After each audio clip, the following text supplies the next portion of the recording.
Today we are going to discuss various types of sentences with explanation in English and Bengali sentences. আজ আমরা বিভিন্ন ধরনের বাক্য নিয়ে আলোচনা করব, কিভাবে ইংরেজিতে বিভিন্ন ধরনের বাক্যকে তৈরি করা হয় এবং কিভাবে বাংলা থেকে ইংরেজিতে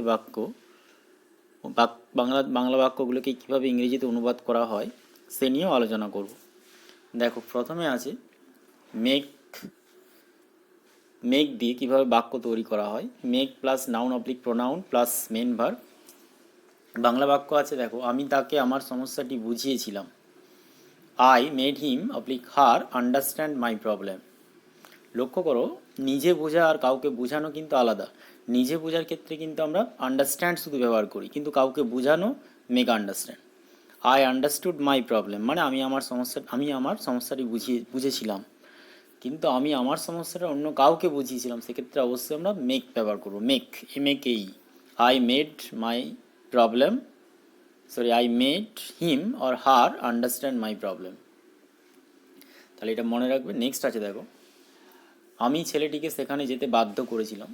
এখানে দেখো, এটাও মেকের ব্যবহার, অর্থাৎ কোনো কাজ কাউকে দিয়ে করানো, ঠিক আছে, সেক্ষেত্রে আমরা মেক ওয়ার্ডটা ইউজ করি। একই রকমভাবে বাধ্য করা অর্থও কিন্তু মেকটাকে ব্যবহার করা হয়। I made the boy go there. আমি ছেলেটিকে সেখানে যেতে বাধ্য করেছিলাম, মানে the boy was compelled by me to go there. ছেলেটি আমার দ্বারা সেখানে যেতে বাধ্য হয়েছিল। তাহলে এখানে মেকটা কী অর্থে ব্যবহার করা হচ্ছে? বাধ্য অর্থে। নেক্সট আছে, দেখো, have to or has to. ঠিক আছে, হ্যাভ টু বা হ্যাজ টু বা হ্যাড টু, এই তিনটেই হেল্পিং ভার্বের মধ্যে পড়ে এবং এগুলো ব্যবহার করা হয় বাধ্য থাকা অর্থে। উদাহরণ দেখো, আমাকে আজ বিদ্যালয়ে যেতেই হবে। I have to go to school today মানে হচ্ছে আমি আজ স্কুলে যেতে বাধ্য। নেক্সট আছে, দেখো, মেয়েটিকে খবরের কাগজ বিক্রি করতেই হবে। The girl has to sell newspaper. এখানে লক্ষ্য করো, হ্যাজ টু সেল মানে বিক্রি করতেই হবে, মানে মেয়েটি খবরের কাগজ বিক্রি করতে বাধ্য। Has to sell. নেক্সট আছে, দেখো, হ্যাড টুটা মডাল ভার্বের মধ্যে পড়ে, কিন্তু হ্যাজ টু বা হ্যাভ টু এর পাস্ট ফর্ম অর্থে ব্যবহার করা হয়। এখানে হ্যাড টু মানে কোনো কাজ আমাকে অতীতকালে করতে হয়েছিল অর্থে। যেমন উদাহরণ, বন্যার কারণে তাদের গ্রাম ত্যাগ করতে হয়েছিল। They had to leave their village due to flood. এখানে লক্ষ্য করো, হ্যাড টু লিভ মানে ত্যাগ করতে বাধ্য হয়েছিল। ঠিক আছে, তাহলে হ্যাড টু একই অর্থে ব্যবহার করা হয়, কিন্তু অতীতকাল বোঝাবে। নেক্সট, ইউজ টু অতীতকালে নিয়মিত কোনো কাজ করা হতো বোঝাতে। খুব ইম্পর্টেন্ট, এটা হচ্ছে একটা মানে মডাল ভার্ব এবং এটাকে সেমি মডাল বলা হয়। ইউজ টু কখন ব্যবহার করা হয়? কী অর্থে ব্যবহার করা হয়? অতীতকালে নিয়মিত কোনো কাজ করা হতো বোঝাতে। যেমন, আমার ঠাকুমা অতীতে আমাকে গল্প বলতো। My grandmother use to tell me stories in the past. তাহলে এখানে লক্ষ্য করো, ইউজ টু টেল মানে বলতো। ঠিক আছে, অতীতকালে কোনো কাজ নিয়মিত, কিন্তু প্রতিদিন বলতো। আমার ঠাকুমা অতীতে গল্প বলতো মানে প্রতিদিন গল্প বলতো। নেক্সট, ওয়াজ অবলিক ওয়ের যুক্ত মেন ভার্বের পিপি ফর্ম এই অর্থে কখন, অর্থাৎ এটা মনে রাখবে, এটা হচ্ছে সিম্পল পাস্ট টেন্সের প্যাসিভ ফর্ম। সিম্পল পাস্ট টেন্সের প্যাসিভ ফর্ম আমরা কখন ব্যবহার করি? কোনো ব্যক্তি বা বস্তু দ্বারা যখন কোনো কাজকে করা হয়, করা হয়েছিল বোঝাতে, সেক্ষেত্রে আমরা এই গঠনটা ইউজ করি। উদাহরণ দেখে নেব, চোরটিকে গতকাল ধরা হয়েছিল। The thief was caught yesterday. লক্ষ্য করো, ওয়াজ কট মানে চোরটিকে ধরা হয়েছিল। The thief was caught yesterday, চোরটিকে গতকাল ধরা হয়েছিল। কে ধরেছিল? কোনো ব্যক্তি হতে পারে, অথবা পুলিশ ধরেছিল। কিন্তু যদি আমরা ওয়াজটা বাদ দিয়ে দিই, দ্য থিপ কট ইয়েস্টারডে, তাহলে মানেটা কিন্তু পুরোপুরি পাল্টে যাবে। চোরটি গতকাল ধরেছিল মানে চোরটি অন্য কাউকে ধরেছিল বা কিছু জিনিস ধরেছিল। ঠিক আছে, তাহলে একটা মনে রাখতে হবে, ওয়াজ কট মানে চোরটিকে ধরা হয়েছিল। Next, sentences start with ING দিয়ে আমরা বিভিন্ন বাক্য ব্যবহার করে থাকি, বিশেষ করে প্রেজেন্ট পার্টিসিপেল আমরা ব্যবহার করার সময় আইএনজি যোগ করে ব্যবহার করি। তাহলে এখানে দেখো, অর্থাৎ আইএনজি তখনই যোগ করো যখন কোনো একটা কাজ ঘটার পর আর একটা কাজ ঘটছে।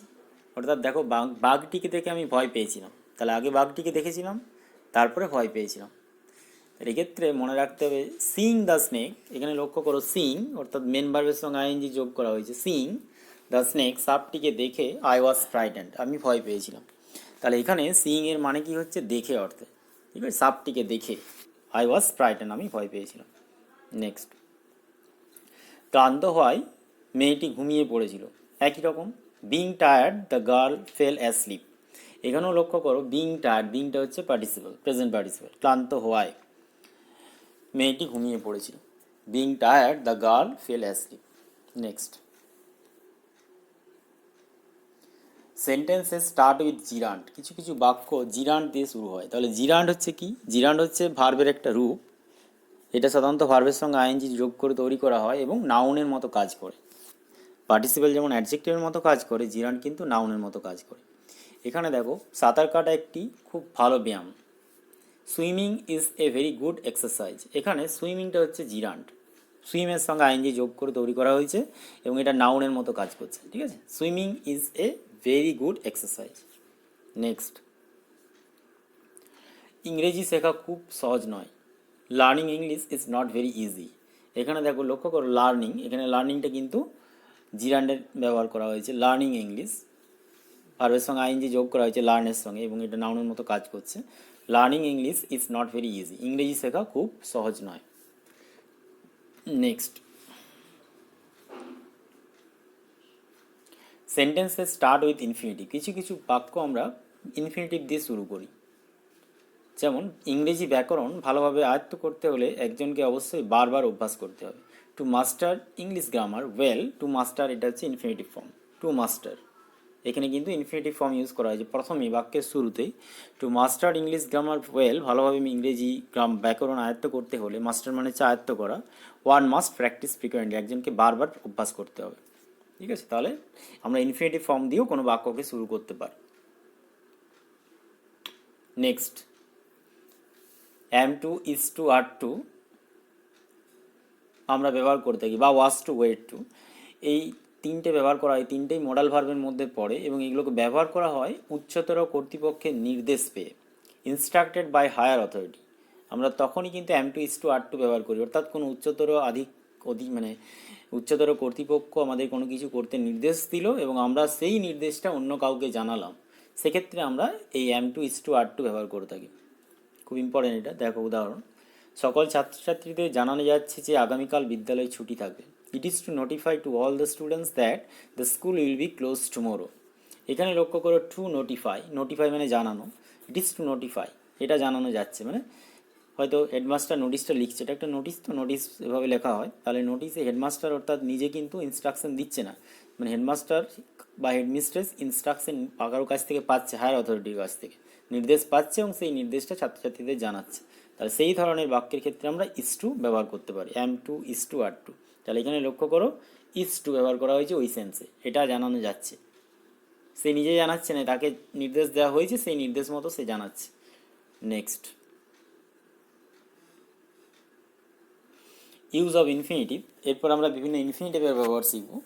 প্রথমে হচ্ছে সিম্পল ইনফিনিটিভ, আমি ফুটবল খেলতে ভালোবাসি, I love to play football, এখানে লক্ষ্য করো টু প্লে এটা হচ্ছে সিম্পল ইনফিনিটিভ, তে অর্থে ব্যবহার করা হয়েছে, ঠিক আছে। এরপরে নেক্সট আছে দেখো স্প্লিট ইনফিনিটিভ, স্প্লিট ইনফিনিটিভটা কি? সিম্পল ইনফিনিটিভের ক্ষেত্রে কি হলো, সিম্পল ইনফিনিটিভের ক্ষেত্রে লক্ষ্য করো দেখো টু যুক্ত ভার্বের বেস বা ফার্স্ট ফর্ম, ঠিক আছে, টু প্লে, কিন্তু যখন আমরা স্প্লিট ইনফিনিটিভ পাচ্ছি লক্ষ্য করো to kindly read, to kindly read অর্থাৎ to main verb, to plus to এবং মেন ভার্বের মাঝে একটা অ্যাডভার্ব ব্যবহার করা হয়েছে দেখো কাইন্ডলি, এটা হচ্ছে স্প্লিট ইনফিনিটিভ, অর্থাৎ যখন টু এবং মেন ভার্বের মাঝে কোনো একটা অ্যাডভার্বকে অ্যাড করা হয় বা অ্যাডভার্বকে বসানো হয়, সেটা হচ্ছে স্প্লিট ইনফিনিটিভের নিয়ম বা সেটা স্প্লিট ইনফিনিটিভ বলা হয়। যেমন একটা উদাহরণটা দেখো, সে আমাকে দয়া করে চিঠিটা পড়তে বলেছিল, he told me two kindly read the letter, এইখানে দেখো টু কাইন্ডলি রিড, ঠিক আছে, টু কাইন্ডলি রিড, এই রিড আর টু এর মাঝে কিন্তু কি বসছে, কাইন্ডলি বসে যাচ্ছে, ঠিক আছে। তাহলে এই কাইন্ডলিটা কি করছে, টু আর রিডকে আলাদা করছে, স্প্লিট করে দিচ্ছে, আলাদা করছে, ঠিক আছে। তাহলে এইটা হচ্ছে স্প্লিট ইনফিনিটিভের উদাহরণ। নেক্সট, বেয়ার ইনফিনিটিভ, দেয়ার ইনফিনিটিভ হচ্ছে কি, টুটা কিন্তু অমিটেড থাকবে, মানে উজ্জ্ব থাকবে। দেখো, আমি তাকে মঞ্চে নৃত্য করতে দেখেছিলাম। I saw him dance on the stage. এখানে লক্ষ্য করো, ডান্স, ডান্সটা ইনফিনিটিভ ফর্মে আছে, কিন্তু তার আগে টু নেই, দেখো, অর্থাৎ টুটা উজ্জ্ব আছে। এটা হচ্ছে bare infinitive. I saw him dance on the stage. ঠিক আছে, next sentences begin with I T. It, it দিয়ে বাক্য শুরু হচ্ছে। কখন আমরা ইট ব্যবহার করি? সময়, আবহাওয়া, ঋতু, বার, জলবায়ু ইত্যাদি সময় বা ইত্যাদি বোঝাতে আমরা ইট ব্যবহার করে থাকি। ঠিক আছে, ইট কখন ব্যবহার করা হয়? কোনো একটা সময় বা আবহাওয়া, ঋতু বা বার, জলবায়ু ইত্যাদি অর্থে। উদাহরণ দেখে নেব। এখন এখন সকালবেলা। It is morning now. It is morning now. দেখো, লক্ষ্য করে, সকালবেলা একটা বিশেষ সময়কে বোঝাচ্ছে। নেক্সট আছে, আমার ঘড়িতে সকাল 9টা বাজে। It is 9 o'clock by my watch. তাহলে এই সময় বোঝাতে হয়, কারণ it is very hot today, আজ খুব গরম। আবহাওয়ার ক্ষেত্রে ব্যবহার করা হয়। ঠিক আছে, বা ইট ইজ সানডে টুডে, আজ রবিবার, বারের ক্ষেত্রে ব্যবহার করা হয়। তাহলে যাই হোক, আমরা মনে রাখবো যে ইট বার, সময়, ঋতু, আবহাওয়া, জলবায়ু ইত্যাদি ইত্যাদি ক্ষেত্রে আমরা ইটকে ব্যবহার করে থাকি। ইট হচ্ছে একটা এখানে ইন্ট্রোডাক্টরি সাবজেক্ট হিসেবে ব্যবহার করছে। লাইক দেয়ার, দেয়ার যেভাবে ইন্ট্রোডাক্টরি সাবজেক্ট হিসেবে ব্যবহার করা হয়, সেরকম এখানে ইটকে ব্যবহার করা হয়েছে। যাই হোক, যদি এটা অবশ্যই ভালো লাগে, অবশ্যই ভিডিওটি বন্ধুদের মধ্যে শেয়ার করবে এবং চ্যানেলটি সাবস্ক্রাইব করবে। ধন্যবাদ।